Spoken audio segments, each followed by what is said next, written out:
ॐ नमः श्रीयतिराजाय विवेकानन्दसूरये सच्चित्सुखस्वरूपाय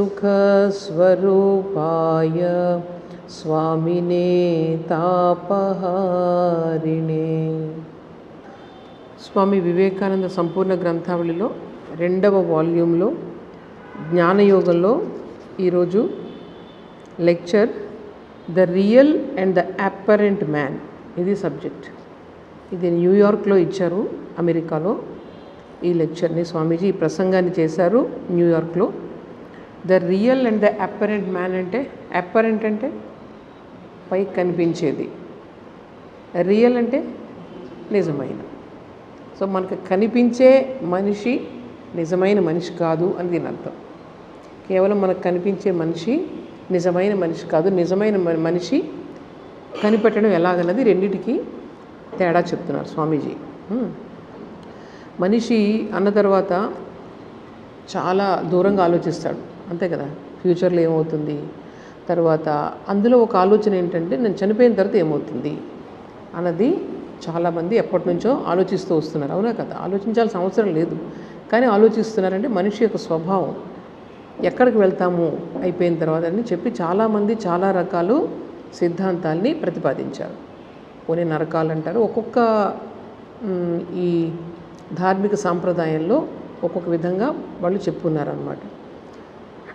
చాలా సిస్టమ్స్ ఇవన్నీ వచ్చాయి, దీని నుంచి ఎక్స్ప్లెయిన్ చేస్తూ వచ్చాయి. స్వామీజీ ఏం చెప్తున్నారంటే, నేను ఈరోజు అన్నిటినీ సమన్వయం చేస్తూ మీకు ముందు చెప్పడానికి ప్రయత్నం చేస్తాను ఈ విషయాన్ని. అంటే చనిపోయిన తర్వాత ఏమవుతుంది అన్న దాని గురించి వివిధ సాంప్రదాయాలు ఏమేమి అనుకున్నాయి, దానికి అద్వైత వేదాంతం ఏం చెప్పింది. స్వామీజీ నమ్మే సిద్ధాంతం ఏది? అద్వైత వేదాంతం. నేను మొన్న చెప్పాను కదా, ద్వైతము, విశిష్టాద్వైతము, అద్వైతం అని చెప్పాను. ఇది ఈ విశిష్టాద్వైతము అన్నది కొంచెం ద్వైతానికి అద్వైతానికి మధ్యలో ఉంటుందన్నమాట. మెయిన్గా ఇక్కడ ఈ లెక్చర్లో స్వామీజీ డీల్ చేసేది ఎవరితో చేస్తున్నారంటే ద్వైతులు. ద్వైతులు అంటే ఏంటి? జీవాత్మ వేరు, పరమాత్మ వేరు అని ఎవరైతే ప్రతిపాదిస్తారో వాళ్ళు ద్వైతులు అంటారు. అద్వైతులు అంటే అంతా ఒక్కటే. ఇప్పుడు నేను చెప్పే ఐడియాస్ ఏవైతే ఉన్నాయో అవన్నీ కూడా మీకు ఆల్రెడీ వస్తూ ఉంటాయి ఇందులో. ఎందుకంటే ఈ లెక్చర్ స్వామీజీ ఎక్కడిచ్చారు? ఈ లెక్చర్ స్వామీజీ ఎక్కడిచ్చారు? అమెరికాలో వివిధ ప్రాంతాల్లో ఇస్తూ వెళ్తున్నారు. ఒక్కొక్క దాంట్లో ఒక్కొక్క సబ్జెక్ట్ చెప్తున్నప్పుడు సేమ్ ఐడియాస్ మళ్ళీ రిపీట్ అవుతూ ఉంటాయి. వేరే వేరే ఆడియన్స్ కదా, అక్కడ ప్రేక్షకులు వేరుగా ఉంటారు కాబట్టి ఐడియాస్ ఇందులో రిపీట్ అవుతూ ఉంటాయి. ఇప్పుడు ఈరోజు స్వామీజీ ఏం చెప్తున్నారంటే, మొత్తం మన చనిపోయిన తర్వాత మనిషి ఏమిటి, ఇందులో సత్యం ఏంటి, ఈ మనిషిలో ఉన్నటువంటి నిజమైన వ్యక్తిత్వం ఏంటి అన్న దాని గురించి ఈరోజు చెప్తున్నారు. స్వామీజీ అద్వైతానికి తీసుకొస్తారు చివరికి. అయితే ముందుగా ఏం చెప్తున్నారంటే, నేను అన్ని ఉన్న సిద్ధాంతాలన్నింటినీ కూడా ఫస్ట్ కొంచెం ఎక్స్ప్లెయిన్ చేసి తర్వాత చివరికి ఆయన అభిప్రాయం ఏంటనేది మనకు చెప్తారు స్వామీజీ. మన భారతదేశంలో, మన హిందూ ధర్మంలో ఎప్పుడూ కూడా ఒకదాని గురించి అన్వేషణ, అన్నిటినీ వీటన్నిటి వెనుక ఉన్నటువంటి సత్యం ఏంటి అన్నది ఎప్పుడూ అడుగుతూ ఉండేవారు పూర్వకాలం నుంచి కూడా. అంతకుముందు ఒక ప్రశ్న చెప్పాను నేను, ఒక ఆయన అడుగుతారు ప్రశ్న, కస్మిన్ను భగవో విజ్ఞాతే సర్వమిదం విజ్ఞాతం భవతి అని ఒక శిష్యుడు గురువుని అడుగుతున్నారు. ఉపనిషత్తుల్లో ఉంది అది. అంటే దేన్ని తెలుసుకోవడం వల్ల, ఏ ఒక్కదానిని తెలుసుకోవడం వల్ల అన్నిటినీ తెలుసుకున్నట్లే అవుతుంది అని అడుగుతున్నారు. అంటే జీవితంలో మీరు తెలుసుకుంటూ పోతే దానికి అంతముందా? జీవితాంతం ఎంత తెలుసుకున్నా ఇంకా ఏదో ఒకటి మిగిలి ఉంటుంది. అయితే ఆయనకు అనుమానం వచ్చిందనమాట, ఇలా చదువుకుంటూ వెళ్తున్నారు, ఈరోజు దీని గురించి తెలుసుకున్నాను, ఇంకోటి ఏదో మిగిలిపోతుంది తెలియకుండా. సో దేనిని తెలుసుకోవడం ద్వారా ఈ ప్రపంచంలో అన్నిటినీ తెలుసుకోగలుగుతాము అన్న ప్రశ్న ఈ భారతీయులకే వస్తుందన్నమాట. ఈ భారతీయులు ఎప్పుడూ కూడా అన్నిటినీ కలపడానికి ప్రయత్నం చేస్తూ ఉంటారు అని చెప్తున్నారు స్వామీజీ. చూడండి, అంటే ఏది వెనుక, ఈ ప్రపంచం వెనుక ఒకే ఒక సత్యం ఏంటి అన్నది దీని ఉద్దేశం అన్నమాట. ఇది అంతకుముందు క్లాసులో కూడా చెప్పాము. ఇప్పుడు ఈ ప్రపంచంలో మనం చూస్తున్న ప్రపంచం అంతా కూడా ఏదైతే కనిపిస్తూ ఉందో, ఈ ప్రపంచం అంతా కూడా 2 విషయాల్లోకి లయమైపోతుంది. ఒకటి ఏంటంటే ఆకాశ, రెండవది ప్రాణ. గుర్తుపెట్టుకోండి, ఆకాశ అండ్ ప్రాణ. అంటే మన ఆకాశం అంటే ఈ ఆకాశం కాదు, అలాగే ప్రాణం అంటే మనం చెప్పుకుని ఈ ప్రాణం కాదు. ఆకాశ అంటే మొత్తం ఈ మ్యాటర్ ఏదైతే ఉందో, మ్యాటర్ అంటే ఏంటి, ఈ పదార్థం మనం చూస్తున్న ప్రపంచం అంతా ఏదైతే ఉందో ఆకాశంలోకి లయమైపోతుందట. అంటే ప్రైమార్డియల్ మ్యాటర్ అంటారు. ప్రైమార్డియల్ మ్యాటర్ అంటే ఫస్ట్ ఉన్నటువంటి పదార్థం ఏంటి, దాని నుంచి ఇవన్నీ వచ్చాయి. ఇప్పుడు ఈ టేబుల్కి ప్రైమార్డియల్ మ్యాటర్ ఏమవుతుంది, చెట్టు నుంచి వచ్చింది వుడ్ కాబట్టి, అవునా? అలాగే ఈ ప్రపంచం అంతా దేని నుంచి వచ్చింది అన్నదానికి ఈ మ్యాటర్ అంతా కూడా ఎక్కడికి వెళ్తుంది, ఆకాశ అనే పదార్థంలోనికి. ఇదంతా కూడా ఋషులు చెప్పినటువంటి, ఎప్పుడో చెప్పినటువంటిది. అంటే ఈ ప్రపంచం ఎలా వచ్చింది, దేని నుంచి వచ్చిందని చెప్పడానికి మన భారతీయ ఋషులు చెప్పారనమాట. ఇంకా రెండవది, కేవలం పదార్థం ఉంటే సరిపోతుందా? ఏదైనా ఒక ఆకారంలోనికి తీసుకురావాలి ఒక దానికి ఇంకా ఏం కావాలి మనకి, ఎనర్జీ కావాలా వద్దా? సపోజ్ చెట్టును కట్ చేయాలి కదా, ముందు చెట్టును కట్ చేయాలంటే ఏం కావాలి మీకు, మెషిన్ కావాలి. ఆ మెషిన్కి కావాల్సిన ఎనర్జీ కావాలి, అవునా కదా? సో ఈ విధంగా మనకు కావాల్సిన కేవలం మ్యాటర్ ఉంటే సరిపోదు, పదార్థం ఉంటే సరిపోదు. దానికి ఏం కావాలి, ఒక ఫోర్స్ కావాలి, ఒక శక్తి కావాలి. దేనికైనా సరే ఏదైనా తయారు చేయాలంటే మామూలు విషయాల్లోనే మీకు ఏం కావాలన్నా సరే, ఇప్పుడు మనం మొన్న వినాయకుడు బొమ్మలు తయారు చేస్తాం. మనం ఫస్ట్ మీకు ఏం కావాలి, పదార్థం కావాలి, మట్టి కావాలి, అది పదార్థం. కేవలం మట్టి ఉంటే అయిపోతుందా, బొమ్మ వచ్చేస్తుందా మనకి? ఒక రూపంలోనికి మనం తీసుకురావాలి, ఒక పేరు, ఒక రూపం దానికి కల్పించాలి అంటే కనుక దానికి ఏం కావాలి, ఎన్నో రకాల ఎనర్జీస్ కావాలి. ఫస్ట్ మీకు మైండ్, మీ యొక్క ఈ ప్రాణశక్తి ఏదైతే ఉందో, మీకు ఐడియాస్, ఇలా చేయాలి, ఇలా చేస్తే ఎలా అవుతుందని ఐడియాస్ కావాలి. దానికి తగ్గట్టు ఇంకా మీకు ఏదైనా దానికి మీరు ఉపయోగిస్తూ ఉంటారు, దాని మీద మార్కులు పెట్టడానికి రకరకాలుగా దానికి ఫోర్స్ అప్లై చేయాలి, దాన్ని తయారు చేయాలంటే. సో ఇవి రెండూ కూడా దేనికైనా సరే ఈ ప్రపంచంలో సృష్టించడానికి ఆకాశ అండ్ ప్రాణ. మ్యాటర్, మోడర్న్ సైంటిఫిక్ వేలో ఏం చెప్పాలి, మ్యాటర్ అండ్ ఎనర్జీ. ఈ మ్యాటర్ అండ్ ఎనర్జీకే ఐన్స్టీన్ గారు రెండింటికి రిలేషన్ చెప్పారు, తెలుసుగా మీకు. E = mc². So matter and energy both are the same అని అంటున్నారు. సో ఈ విధంగా ఏంటంటే మొత్తం అంతా ఒకటే, ఒకదాని నుంచి ఇదంతా కూడా మేనిఫెస్టేషన్ వచ్చింది. అలాగే ఇదంతా లైవ్ అయిపోయినప్పుడు ఎక్కడికి వెళ్ళిపోతుంది, మళ్ళీ అందులోకి వెళ్ళిపోతుంది, మళ్ళీ వస్తుంది, మళ్ళీ వెళ్తుంది. ఇది జరుగుతున్నది మొత్తం ఈ ప్రపంచంలో సృష్టి జరుగుతున్నది అదే అనమాట. చూడండి, ఎప్పుడైతే ఈ ప్రపంచం అంతా లైవ్ అయిపోతుందో అప్పుడు ఏమవుతుందో తెలుసా మీకు?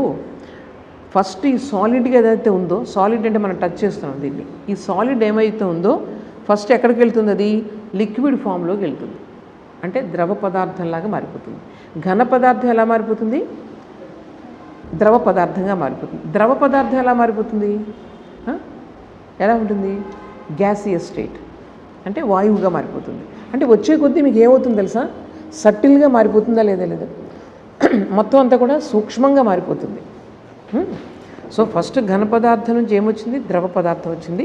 ద్రవ పదార్థం నుంచి వాయు పదార్థం వచ్చింది. దాని తర్వాత ఏమవుతుందన్నమాట, ఇవన్నీ కలిసి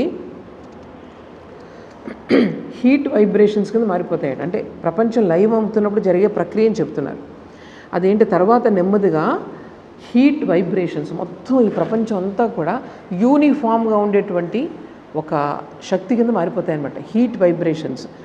ఇప్పుడు చూడండి, నెమ్మదిగా వైబ్రేషన్స్కి వచ్చేసాం మనం అంతా కూడా. దాని నుంచి ఏమవుతుంది, ఒరిజినల్ ఆకాశాలోకి లయం అయిపోతాయి. నేను చెప్పాను కదా ఇప్పుడు ఆకాశ అంటే ఈ ఘన పదార్థం నుంచి మొత్తం అంతా మార్పులు జరిగి రూపాంతరం జరిగి ఒరిజినల్ ఆకాశ.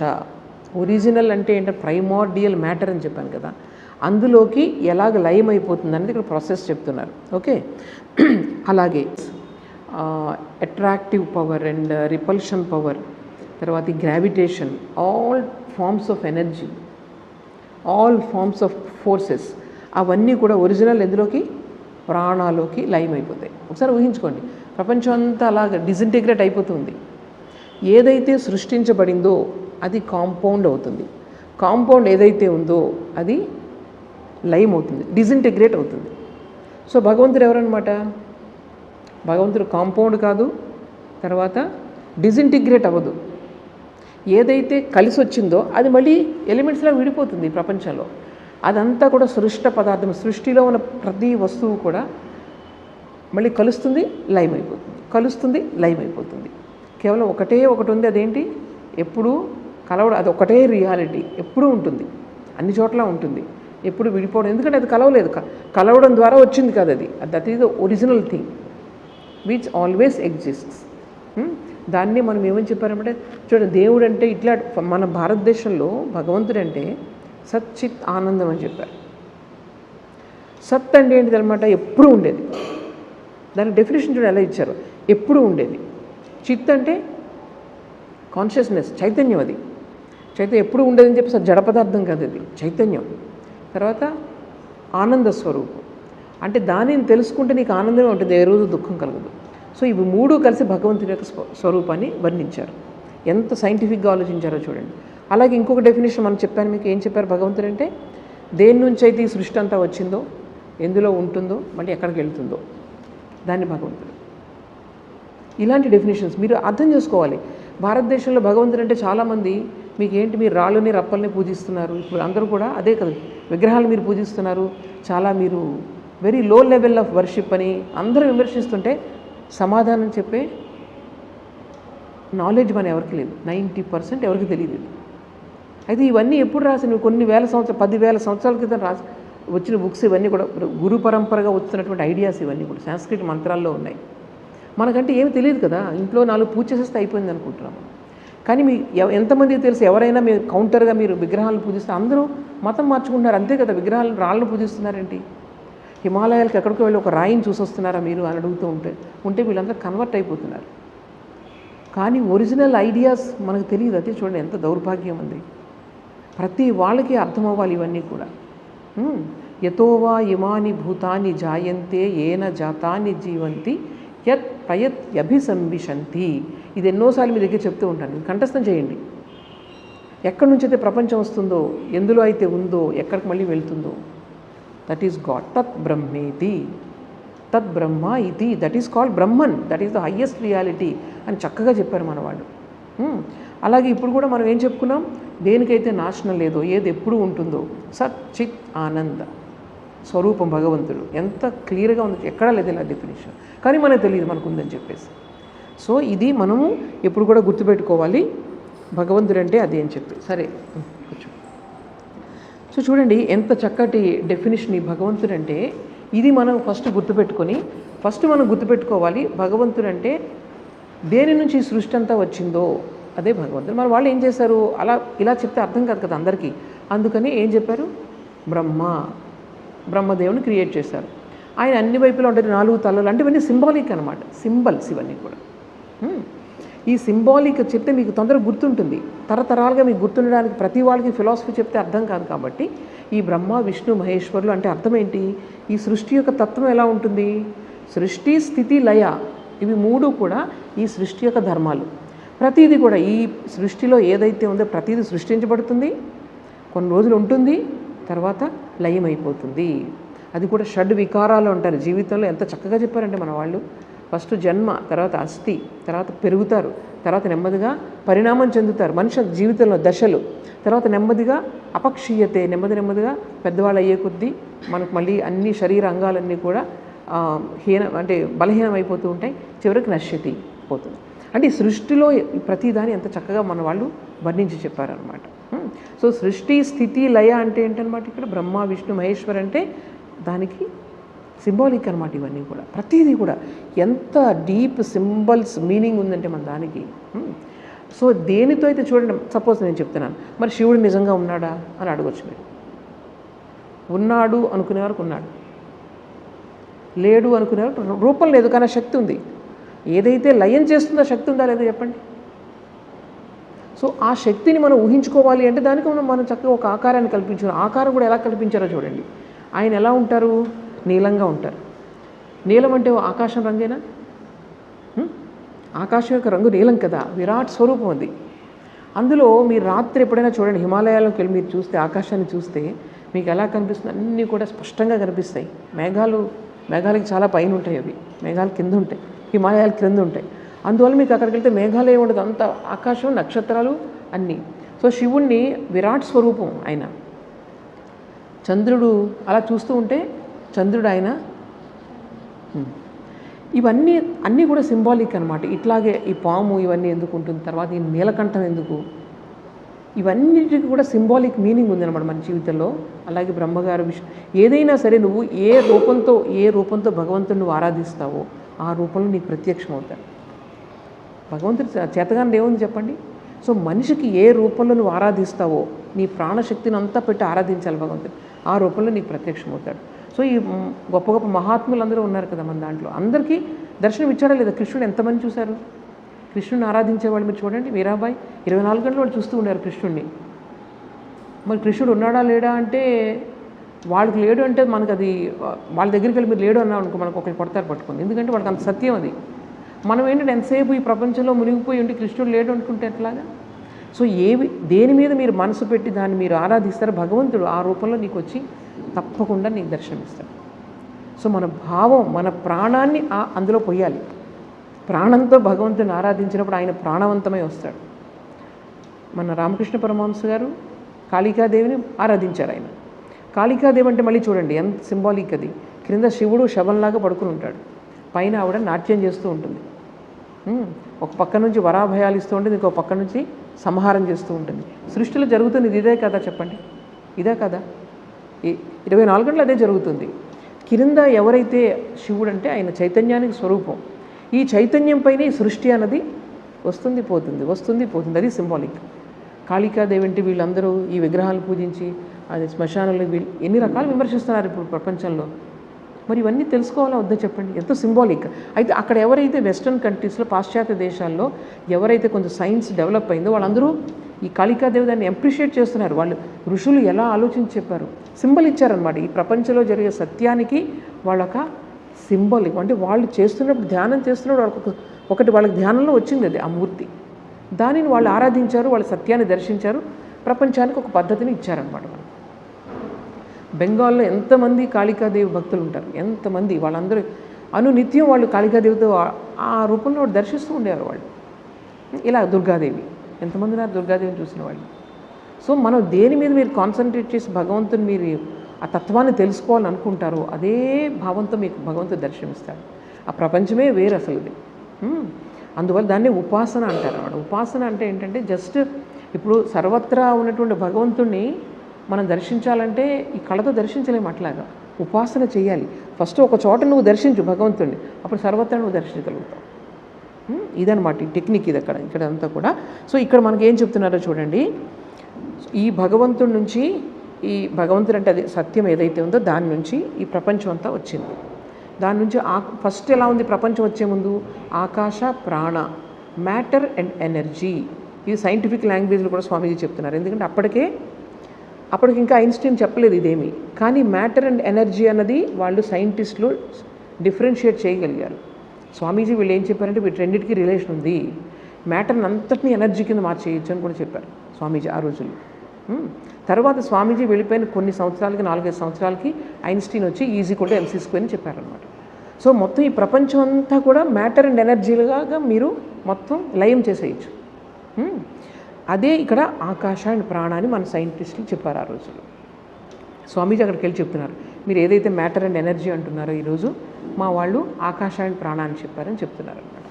సో ఇప్పుడు ఇక్కడ దీని నుంచి వచ్చింది చూసారా, ఆకాశ అండ్ ప్రాణాలోకి వచ్చింది. మళ్ళీ దీని నుంచి అది కొన్ని రోజులు మళ్ళీ ఈ ఆకాశ అంటే ఏదైతే నేను చెప్పానో మ్యాటర్ అని చెప్పానో అదంతా కూడా మళ్ళీ ప్రాణశక్తి కింద మారిపోతుంది. నేను చెప్పాను కదా మ్యాటర్ అంతా కూడా ఎనర్జీ కింద కన్వర్ట్ అయిపోతుంది. కన్వర్ట్ అయిపోయి అదంతా కూడా కొంతకాలం మళ్ళీ సుప్తావస్థలో ఉంటుంది. అది సేమ్ ఈ ప్రపంచానికి కావాల్సిన శక్తి అంతా కూడా ఇక్కడ లయం అయిపోతుంది. లయం అయిపోయి మళ్ళీ సృష్టి ప్రారంభం. అంటే ఎప్పుడు కూడా కొత్తగా పదార్థం రాలేదు, దేన్ని మనం సృష్టించలేదు, ఉన్నదే మళ్ళీ పెరుగుతూ వచ్చింది. ఎలా అయితే విత్తనాల్లో నుంచి చెట్టు వచ్చిందో, చెట్టు నుంచి విత్తనం వచ్చిందో, ఈ ప్రపంచం కూడా అనంతకాలం నుండి వస్తుంది పోతుంది. ఇది ఇప్పుడు చూడండి ఇంకొకటి. ఇప్పుడు మన వాళ్ళు ఎప్పుడు స్టడీ చేసిన ఈ ప్రపంచం గురించి, భగవంతుడి గురించి 2 లెవెల్స్లో స్టడీ చేస్తారు. అది ఎక్కడ? ఒకటి వ్యక్తి, జీవాత్మ లెవెల్లో ఒక వ్యక్తిత్వం, తర్వాత ప్రపంచం. నువ్వు ఉన్నావు, ఈ ప్రపంచం ఉంది, అంతే కదా. ఈ ప్రపంచం ఉంది, నువ్వు చూస్తున్నావు కాబట్టి ఈ ప్రపంచం ఉంది. అందువల్ల 2 విషయాలు ఇక్కడ ఇంపార్టెంట్. ఒకటేంటి? నువ్వు జీవాత్మ, ఇంకొకటి నీ చుట్టూ ఉండే ప్రపంచం, ఇంకొకటి భగవంతుడు. భగవంతుడు మనకి ఏంటో తెలియదు, ఇంకా అనుభూతి మనకు చెందలేదు, కానీ ఏదో ఉంది శక్తి అన్నది మాత్రం మనకు తెలుసు. సో ఈ మూడింటి గురించి వీళ్ళు ఆలోచిస్తూ ఉంటారు ఎప్పుడు కూడా. ఇప్పుడు చూడండి, ఇండివిజువల్ లెవెల్కి వద్దాం. ఇప్పుడు దీని ఇండివిజువల్, ఇందులో మనం ఈ ప్రపంచాన్ని ఎలా గ్రహిస్తున్నాము అన్నదాన్ని మన వాళ్ళు స్టడీ చేస్తారు. ఈ ప్రపంచాన్ని ఎలా గ్రహిస్తున్నాం, అన్ని రోజు చూసేస్తున్నాం, దాన్ని ఆనందిస్తున్నాం, అన్నీ చేస్తున్నాం, కానీ ఎలా అన్నది మనం ఎప్పుడు ఆలోచించాం. ఎలా చూస్తున్నాం అన్నది మన వాళ్ళు ఎలా చెప్పారు. ఇప్పుడు సైన్స్ కూడా చెప్తుంది అది. ఇప్పుడు నేను సైంటిఫిక్గా ఎలా చెప్తున్నారో నేను చెప్తున్నాను మీకు. నేను అంతకుముందు కూడా చెప్పాను, చాలా క్లాసులో వచ్చింది ఇది. ఫస్ట్ మనం ఇప్పుడు నేను చూస్తున్నప్పుడు ఏం చూస్తున్నాయి ఈ నాలో కళ్ళు చూస్తున్నాయి. కళ్ళల్లో మనము సైంటిఫిక్ ఇప్పుడు సైన్స్ ఏం చెప్తుందంటే, నేను చూడగానే ఈ ఇమేజ్ ఏదైతే ఉందో వచ్చి నా రెటీనా పైన ఇన్వర్ట్గా పడుతుంది. ఇన్వర్ట్గా పడిన తర్వాత అవి నెమ్మదిగా ఈ నాడీ కణాల ద్వారా ఎక్కడికి వెళ్తుంది, అది అవన్నీ ఇన్ఫర్మేషన్ ఎక్కడికి వెళ్తుంది, ఆ ఇమేజ్ ఎక్కడికి వెళ్తుంది, ట్రావెల్ చేస్తుంది. ఆ బ్రెయిన్లోంచి ఒక ఆప్టిక్ సెంటర్ అని ఉంటుంది, ఈ కళ్ళకు సంబంధించిన సెంటర్ ఒకటి ఉంటుంది, అక్కడికి వెళ్ళి ఈ ఇమేజ్ని అక్కడికి క్యారీ చేస్తుంది. ఇక్కడ చూడండి, కళ్ళు మనకి అన్నీ కూడా బాగానే ఉన్నాయి, కానీ అక్కడ ఏదైనా డ్యామేజ్ అయిందనుకోండి బ్రెయిన్లో, కళ్ళు చూడలేవు. నేను మొన్నే ఒక అబ్బాయి గురించి చదువుతున్నాను, మీకు యూట్యూబ్లో చూడండి. అబ్బాయి పేరు ప్రథమేష్ సిన్హా.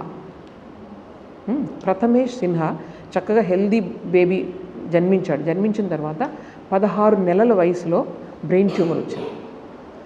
పాపం తల్లి తండ్రి కూడా తీసుకెళ్ళి ఆ బ్రెయిన్ ఆపరేట్ చేయించారు. 16 నెలల వరకు చక్కగా చూస్తున్నాడు, అన్ని సౌండ్ ఆర్గాన్స్ అన్నీ ఉన్నాయి. ఈ ట్యూమర్ అయిన తర్వాత ఆప్టిక్ ప్రాంతంలో ఆ ట్యూమర్ వచ్చింది. దాన్ని ఆపరేట్ చేసిన కంప్లీట్గా దృష్టి పోయింది, రెండు కళ్ళు కనిపించాయి. అయితే ఆ అబ్బాయిని ఆ తల్లిదండ్రులు కూడా చూడండి, అంత పాజిటివ్గా అబ్బాయిని పెంచుతూ ఎలాగైనా పైకి తీసుకురావాలంటే ఈ అబ్బాయి ఒక జెమ్ అనమాట. ఇప్పుడు మీరు చూడండి, నరేంద్ర మోదీ గారు కూడా ఆ అబ్బాయిని ప్రశంసించారు. ఎంత పాజిటివ్ అంటే మీరు అందరూ కూడా చూడండి, ఎంత పాజిటివ్ అంటే ఇంక లైఫ్లో రెండు కళ్ళు లేవు. తర్వాత ఏమైంది, నెమ్మదిగా అతనికి బ్రెయిలీ అది నేర్పించి మంచి పాజిటివ్ ఐడియాస్, స్వామి వివేకానంద గురించి ఎక్కువ చెప్తూ ఉండేవారట. సో ఇవన్నీ చెప్తూ ఉండేది. 8 years వచ్చాయి అబ్బాయికి, అన్నీ నేర్చుకుంటున్నాడు, చాలా పాజిటివ్గా పెరుగుతున్నాడు. 8 years తర్వాత మళ్ళీ ఇంకో ట్యూమర్ వచ్చింది బ్రెయిన్లో. మళ్ళీ ఆ బ్రెయిన్ ఆపరేషన్ చేయించారు. అసలు చూస్తే ఆశ్చర్యం వేస్తుంది అనమాట. అబ్బాయి గురించి చెప్పాలంటే వాల్యూమ్స్ ఉంది. అది అయిపోయిన తర్వాత ఏమైందంటే వాళ్ళు నెమ్మదిగా అది ఒక ఇన్స్ట్రుమెంట్ వచ్చిందట, అంటే ఒక ఇన్స్ట్రుమెంట్, ఎలక్ట్రానిక్ ఇన్స్ట్రుమెంట్, మనం దాంతో అన్నీ నేర్చుకోవచ్చు అనమాట, ఎవరికైతే కళ్ళు లేవో. ఆ అబ్బాయికి ఆ ఇన్స్ట్రుమెంట్ ఇచ్చారు. తర్వాత నెమ్మదిగా ఒక్కొక్కరు ఇంటర్వ్యూ చేస్తూ ఉంటే ఈ అబ్బాయి అసలు కళ్ళు లేవనే బాధే లేదనమాట. నేను అంటున్నాడు, కళ్ళు లేకపోవడం వల్లే నేను ఈరోజు ఇవన్నీ నేను తెలుసుకుంటున్నాను, నాలో ఏదో ధైర్యం వచ్చింది, నాకు మంచిది అయింది, నేను ఎప్పుడు I never feel bad, you feel bad seeing me. అబ్బాయి అంటున్నాడు, మీరు నన్ను చూసి బాధపడచ్చు, కానీ అందుకే నేను ఎప్పుడు నవ్వుతూ ఉంటాను, ఎందుకంటే మీరు బాధపడడం నాకు ఇష్టం లేదు. ఎప్పుడు నవ్వుతూ ఉంటాడు. ఏ క్వశ్చన్ అడగండి మీరు, వెంటనే ఆన్సర్ చెప్తాడు. ఇప్పుడు మొత్తం అంతా ఎక్కడ లేని ఇంటర్వ్యూస్ అనమాట. ఎక్కడ అందరూ తీసుకెళ్ళిపోయి అబ్బాయిని ఇంటర్వ్యూస్ చెప్తున్నారు. ఫారినర్స్ వచ్చారు, అబ్బాయిని ఇంటర్వ్యూ చేస్తున్నారు. మన ఎవరు నరేంద్ర మోదీ గారు అడిగారట, నువ్వేంటి నీ పరిచయం చెప్పుకుంటే I'm the brand ambassador of India అని చెప్తున్నాడు. ఆయన మొత్తం మీటింగ్లో చెప్తున్నారనమాట, ఇట్లాంటి పిల్లలు కావాలి. ఎక్కడి నుంచి వచ్చిందంటే, నీకు ఎక్కడి నుంచి వచ్చిన ఎనర్జీ అంటే నాలెడ్జ్ నుంచి ఎనర్జీ వస్తుంది, పవర్ వస్తుందని చెప్తున్నాడు. My knowledge is my power. నేను గీత మొత్తం నాకు తెలుసు, గీతాలో ఏ శ్లోకాలు ఎప్పుడు నేను తెలుసుకుంటే నాకు ఈ శక్తి వస్తుందో నాకు తెలుసు. సో హెలెన్ కెల్లర్ ఆవిడ గురించి బాగా చదివాను, నేను చూశాను. అదంతా ఇన్స్పిరేషన్ నాకు. స్వామి వివేకానంద కొటేషన్స్ చదువుతాను నేను, అదంతా ఇన్స్పిరేషన్. I'm very happy. అసలు ఏం బాధ లేదే నాకు, ఏముంది. మనకి ఏంటంటే ఆయన ఏమంటారంటే, ప్రపంచం అంతా కూడా కళ్ళతో చూసేదే ప్రపంచం కాదు, there is so much in this world అని అబ్బాయి మాటలు వినండి, మీరు అందరూ చూడండి ఈరోజు. అసలు వండర్ఫుల్ అనమాట. అందుకే చెప్తాను, కళ్ళు ఉన్నాయి కానీ బ్రెయిన్లో ఆ పార్ట్ పోవడం వల్ల కళ్ళు కనిపించు, కంప్లీట్గా పోయింది విషన్. తర్వాత ఎవరో అడిగారు అబ్బాయిని, నీకు స్టేజ్ ఫియర్ ఉండదు, ఎలా సమాధానాలు చెప్తున్నావు అంటే, ఇదేంటి ఈ ప్రశ్న అడుగుతున్నారు నన్ను, నాకు స్టేజ్ని చూస్తే కదా నాకు ఫియర్. అబ్బాయి నవ్వుతూ చెప్తున్నాడు అనమాట, నాకు ఎవరైనా చూస్తే కదా నాలో నేను ఆనందంగా ఉండి చెప్తూ ఉంటాను సమాధానాలు. తెలియని విషయం లేదు అబ్బాయికి. ఇలా చూడండి, వండర్ఫుల్ అనమాట. సో ఈ విధంగా ఈ బ్రెయిన్లో ఎక్కడైతే పాయింట్ ఉంటుందో అక్కడ ఆ పాయింట్ కనుక పోతే నీకు కళ్ళు కనిపించవు. సో యాక్చువల్ ఆర్గాన్ ఇక్కడ ఉంది, నీ కళ్ళు ఎంత బాగున్నా ఇక్కడ సరిగా లేకపోతే కనిపిస్తుంది.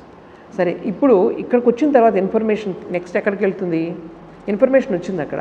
తర్వాత మైండ్ అటెన్షన్ లేకపోతే అది నువ్వు రికార్డ్ చేయవు, పలానా ఈ అమ్మాయిని ఇలా చూశాను, అది నాకు అక్కడ రికార్డ్ అవ్వదు.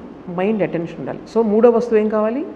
ఒక పెర్సెప్షన్, ఒక అమ్మాయిని ఇలా చూస్తున్నాను అంటే అటెన్షన్ ఉండాలి, రికార్డ్ అవ్వాలి, లోపల మెమరీలోకి వెళ్తుంది. ఇది నేను సరిగ్గా అటెన్షన్ ఇచ్చి చూస్తేనే మెమరీలోకి వెళ్తుంది, లేకపోతే అలా పాస్ అయిపోతూ ఉంటాయి మొత్తం సీన్స్ అన్నీ కూడా. అంతే కదా, మేము చదువుకున్నది అలా చదివేస్తూ ఉంటాము, కానీ అటెన్షన్ ఇచ్చి చదివింది లోపలికి వెళ్తుంది. సో మైండ్ అనేది కావాలి అక్కడ. సో మైండ్ ఒకటే ఉంటే సరిపోతుందా?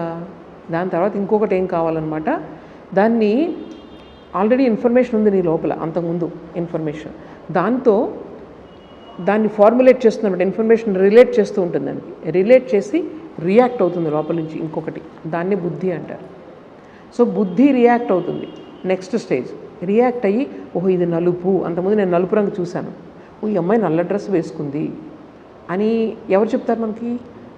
విల్ అంటారు. విల్ అండ్ బుద్ధి ఇవి రెండు ఒకటే. సో అక్కడ మీకు ఫార్ములేట్ చేస్తున్నట్టు మొత్తం అంతా చూసిన ఇన్ఫర్మేషన్ని, అప్పుడు రియాక్షన్ కింద వస్తుంది, దాన్ని ప్రతిక్రియ అంటారు. అప్పుడు నీకు నాలెడ్జ్కి దగ్గరగా వచ్చి కలుగుతుంది. ఇదంతా కలిపి నువ్వు ఏదైతే ఉందో స్వామీజీ అది అక్కడ తీసుకొస్తున్నారనమాట. రియల్ మ్యాన్ అన్నారే, ఆ రియల్ మ్యాన్ లోపల ఒకటి ఆత్మను లేకపోతే ఏదైనాను, అక్కడ నువ్వు యాక్చువల్ నువ్వు ఉన్నావు కదా, అక్కడికి ఇన్ఫర్మేషన్ అంతా మొత్తం ప్రజెంట్ చేస్తుంది. అప్పుడు నీకు నాలెడ్జ్ కలుగుతుంది, ఈ అమ్మాయి ఇలాగ బ్లాక్ డ్రెస్ వేసుకుంది, అంతకుముందు దాని పేరు నేను విని ఉన్నాను, ఈ అమ్మాయి పేరు వంశీప్రియ, నేను ఆల్రెడీ రికార్డ్ అయింది ఆ రోజు. సో ఇదంతా కలిపి ఓ తను వచ్చింది. ఈ ఇన్ఫర్మేషన్ జరగడానికి ఒక సెకండ్, కానీ దాని లోపల ఇంత ప్రాసెస్ ఉంటుంది. ఇవన్నీ కూడా కోఆపరేట్ చేస్తేనే మనం ఒక వస్తువుని చూస్తాము, దాని గురించి నాలెడ్జ్ అనేది మనకు ఏర్పడుతుంది. సో ఇది స్వామీజీ అంతా ఎక్స్ప్లెయిన్ చేస్తున్నారు, సైంటిఫిక్గా ఎక్స్ప్లెయిన్ చేస్తున్నారు. ఓకే, ఇక్కడ నేను ఒకటి స్వామీజీ చెప్పింది చదువుతాను. సో ఇదంతా కలిపి, ఈ ఇన్ఫర్మేషన్ అంతా కలిపి ఒక దాని దగ్గర ప్రజెంట్ చేయాలి, లేకపోతే ఒక యూనిటీ అన్నది రాదు వీటన్నిటికి కూడా. ఇప్పుడు సెన్సెస్ చేసింది, అక్కడికి వెళ్ళింది, ఎవరి దగ్గర ఇది అవుతుంది, ఒకటి ఏదో అక్కడ అబ్జర్వ్ చేస్తూ ఉండాలి కదా, అప్పుడే కదా మీకు తెలుస్తుంది. ఏదో ఒక అబ్జర్వర్ ఉన్నారు, ఈ అబ్జర్వర్ యొక్క సమక్షంలో ఇవన్నీ కూడా జరుగుతున్నాయి, అబ్జర్వేషన్స్ అన్నీ కూడా. సో అది ఒక్కటే, అదే self of man, soul of man అని స్వామీజీ చెప్తున్నారు. అదే ఆత్మ, ఎప్పుడు ఉంటుంది అది. సో దానిపైన ఇదంతా కూడా మొత్తం ఇదంతా కూడా ఏర్పడింది అనమాట, ఈ శరీరం, మైండ్, ఇవన్నీ కూడా. సో ఇక్కడ స్వామీజీ చెప్తున్నారు, what is it that gives unity to the changing whole of our being. అదేంటి? మన ఈ ఇప్పుడు మనం చెప్పుకున్నవన్నీ కూడా ఎప్పుడు మారుతూ ఉంటాయి లేదా? మీ శరీరం ఎప్పుడు మారుతూ ఉంటుంది, మైండ్ ఎప్పుడు మారుతూ ఉంటుంది, థాట్స్ ఎప్పుడు మారుతూ ఉంటాయి, ఇంటలెక్ట్ మారుతూ ఉంటుంది, అన్నీ మారుతూ ఉంటాయి. సో వీటన్నిటికీ వెనక మారనేది ఒకటి ఉండాలి. అదేంటి? So what is it that keeps up the identity of the moving thing, moment after moment. ఇప్పుడు చూడండి, ఇప్పుడు ఒక అనుభూతి కలుగుతుంది కదా, అనుభూతి కలిగినప్పుడు దీని వెనక మళ్ళీ లింక్ చేస్తావు ఈ అనుభూతికి, ఇంకోటి చూస్తావు కదా, ఓ ఇప్పుడు తను చూసాను, తను చూడగానే ఓ వాళ్ళ అమ్మగారు అయ్యి ఉంటారు, రిలేట్ చేస్తున్నాను. ఎవరు చేస్తున్నారు అది రిలేషన్ అన్నది? నీకు ఓన్లీ ఇన్ఫర్మేషన్ ఇస్తున్నాయి ఇవన్నీ కూడా, అవునా కదా? కానీ ఇవన్నీ కూడా ఒక స్క్రీన్ పైన ఇవన్నీ జరిగితేనే నీకు అది మొత్తము వస్తుందన్నమాట. దాన్నే మనము సెల్ఫ్ ఆఫ్ మ్యాన్ అని అంటారు. So what is it upon which all our different impressions are piece together, upon which the perceptions as it were come together, reside and form a united whole. ఇప్పుడు కన్ను ఒక information ఇస్తుంది, చెవి ఒక information ఇస్తుంది, మరి ఇవన్నిటినీ యునైట్ చేయడానికి ఏదో ఒకటి ఉండాలి కదా, ఆ యునైటింగ్ ఫ్యాక్టరే అనమాట అది ఆత్మ అంటే, అదే ఇంకేం కాదు. Then we have found that to serve this end there must be something, and we also see that something must be relatively to the body and mind motionless. ఇప్పుడు ఏదైతే దేనిపైనైతే ఇవన్నీ కూడా సమాచారాలన్నీ కూడా ఏర్పడుతున్నాయో అది కొంచెం స్టేబుల్గా ఉండాలి. వీటన్నిటికంటే కూడా దేనికంటే స్టేబుల్గా ఉండేది, అట్లీస్ట్ బాడీ అండ్ మైండ్ కంటే స్టేబుల్గా ఉండాలి. సో ఇలాగ మనకేంటి, ఒక చేంజ్ని మనము అబ్జర్వ్ చేయాలంటే ఒక చేంజ్లెస్ రియాలిటీ కావాలి. ఇప్పుడు ఇలా మూవ్ చేస్తున్నానంటే ఇది వెనక ఉంది కాబట్టి మూవ్ చేస్తున్నానని అర్థమవుతుంది మీకు. సపోజ్ ఈ రెండు ఒకే స్పీడ్లో వెళ్ళామనుకోండి, ఇంకేం లేదు, ఇప్పుడు ఇవి రెండే ఉన్నాయి ఒకే స్పీడ్లో, మీకు చేంజ్ తెలియదు. ఈ క్రింద ఇంకోటి స్టడీగా ఉంది కాబట్టి మీకు తెలుస్తుంది ఇవి రెండు మూవ్ అవుతున్నట్లు. ఏదో ఒక చేంజ్లెస్, స్టేబుల్ లేకపోతే మీరు చేంజ్ అనేది మీరు అర్థం చేసుకోలేరు. సో అది ఇక్కడ లాజిక్ అనమాట.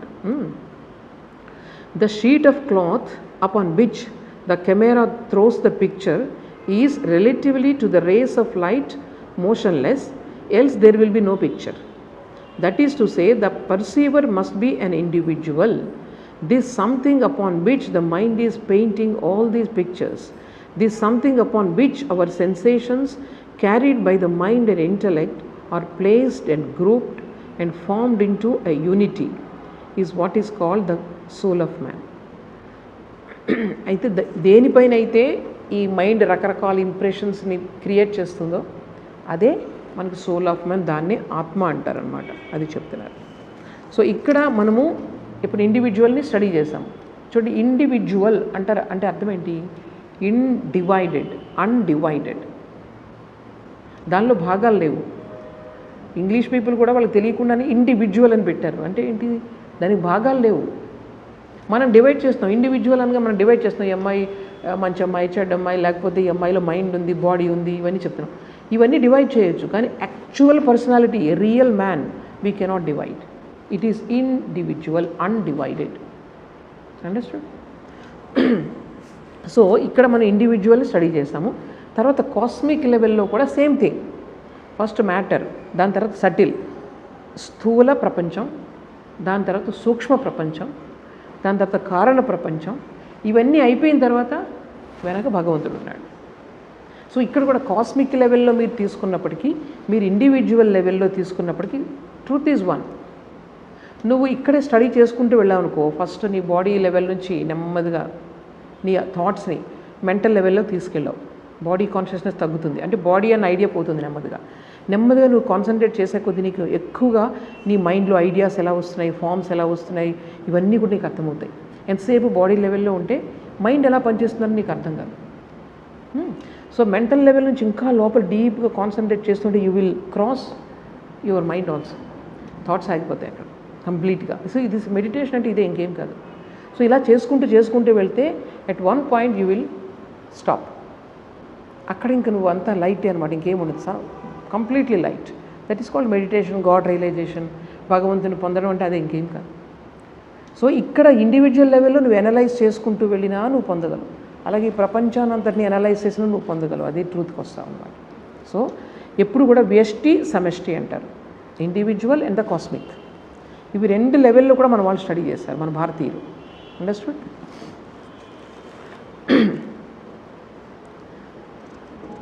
తర్వాత చూడండి, ఇక్కడ మనకు అర్థమైంది కదా, ఈ మనిషి అనగానే ఈ సోల్ అండ్ భగవంతుడు, కాస్మిక్ లెవెల్లో భగవంతుడు అంటాము, ఇండివిజువల్ లెవెల్లో ఆత్మ అంటాము. అర్థమైందా? సో పిండాండము, బ్రహ్మాండము ఇవి మనకు వాడుతూ ఉంటారనమాట, ఇవి ఎప్పుడు కూడా. సో అక్కడ భగవంతుడు అంటాం కదా. ఇప్పుడు పాయింట్ ఏంటంటే, ఈ ఇండివిజువల్ సోలు భగవంతుడు ఒకటా కాదా, వాళ్ళిద్దరూ సెపరేటా అన్నది మన భారతదేశంలో రకరకాల సిద్ధాంతాలు వచ్చాయి. దాని గురించి ఇప్పుడు స్వామీజీ చెప్తున్నారు. చూడండి, ఇప్పుడు ఇందులో చాలా వరకు మొన్న చెప్పుకున్నాం మనము, ద్వైతము, విశిష్టాద్వైతము, అద్వైతం అని చెప్పాం. ద్వైతం అంటే ఏం చెప్పాం మనం? ద్వైతం అంటే భగవంతుడు, జీవుడు వేరు. ఇప్పుడు ఎవరైనా చెప్తే నేను భగవంతుడు ఒకటే అంటే నవ్వుతారు అందరూ. ఎలా చెప్తాం? మనకు అన్ని బలహీనతలే కదా ఉన్నవన్నీ కూడా.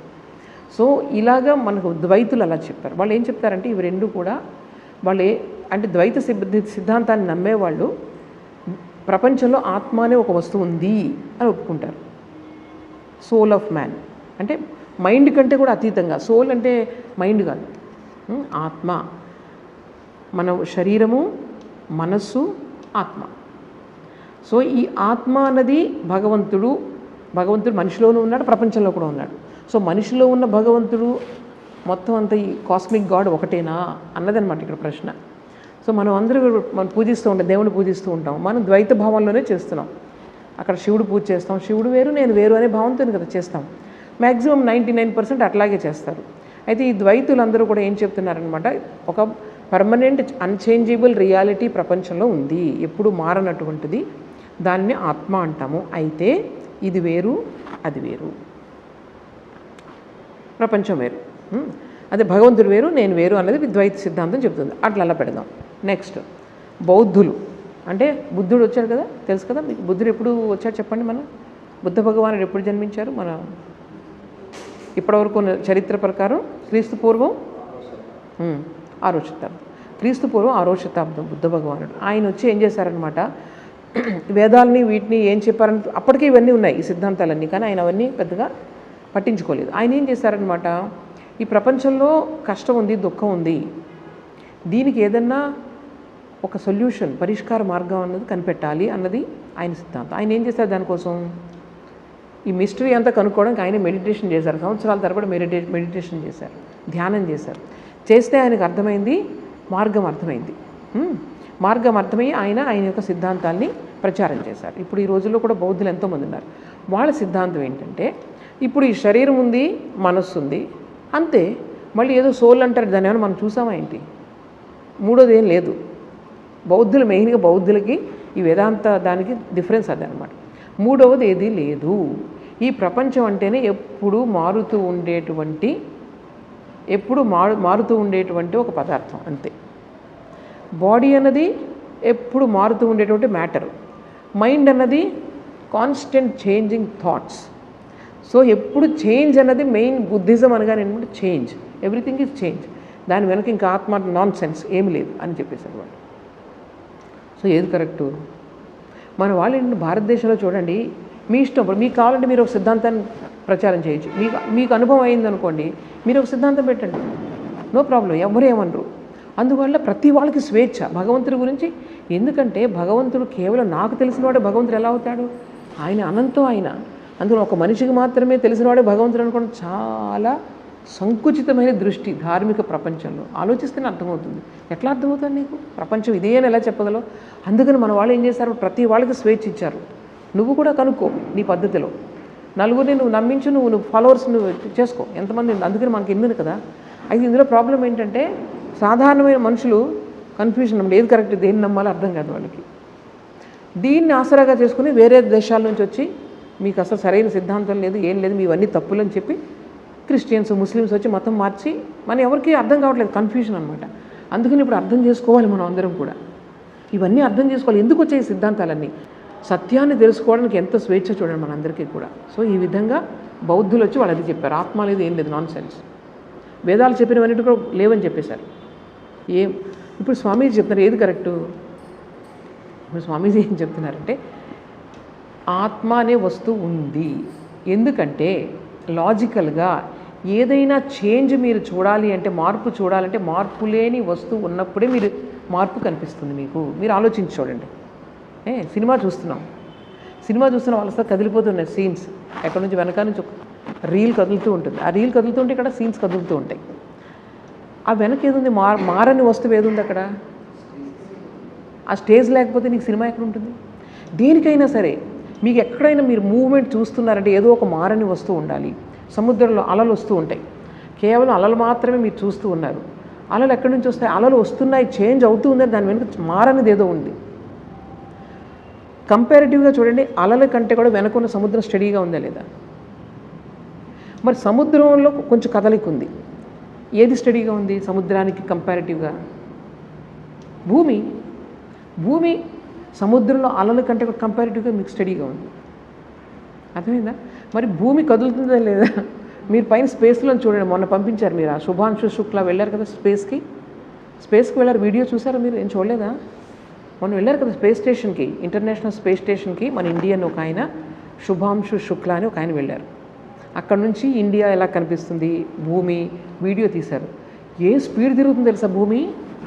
ఇలా తిరుగుతుంది. మనకి ఇలా కూర్చొని ఉన్నాం కదా, చూడండి ఈ చేంజ్ అని మనకి ఏం కనిపిస్తుంది చూడండి. చేంజ్ లెస్ ఒకటి ఉన్నప్పుడు మీకు చేంజ్ కనిపిస్తుంది. అక్కడ ఆకాశం స్పేస్ అంతా కూడా స్టడీగా ఉంది, అక్కడ కనిపిస్తూ ఉంటుంది.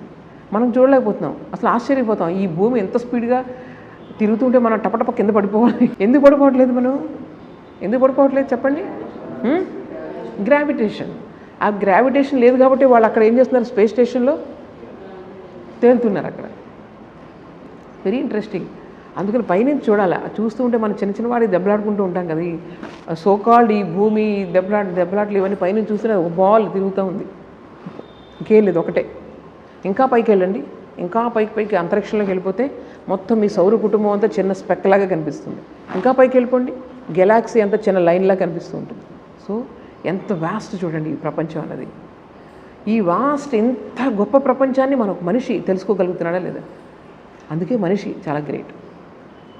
రామకృష్ణ పరమహంస చెప్తారు, మనిషి జన్మ అనేది తక్కువ, మీరు వేస్ట్ చేయొద్దు దీన్ని. ప్రపంచాన్ని, భగవంతుని అర్థం చేసుకోవాలి, భగవంతుని తత్వాన్ని అర్థం చేసుకోవాలి. అందుకే ఇది ఉంది అన్నమాట. చిన్న చిన్న వాటితో సాటిస్ఫై అయిపోకూడదు అని చెప్పేవారు. సరే, మనం ఎక్కడికి వచ్చాము ఇక్కడ? ఈ ప్రపంచం వేరు, ఇది వేరు అన్నది వాళ్ళు చెప్పారు. బౌద్ధులు ఏం చెప్పారు?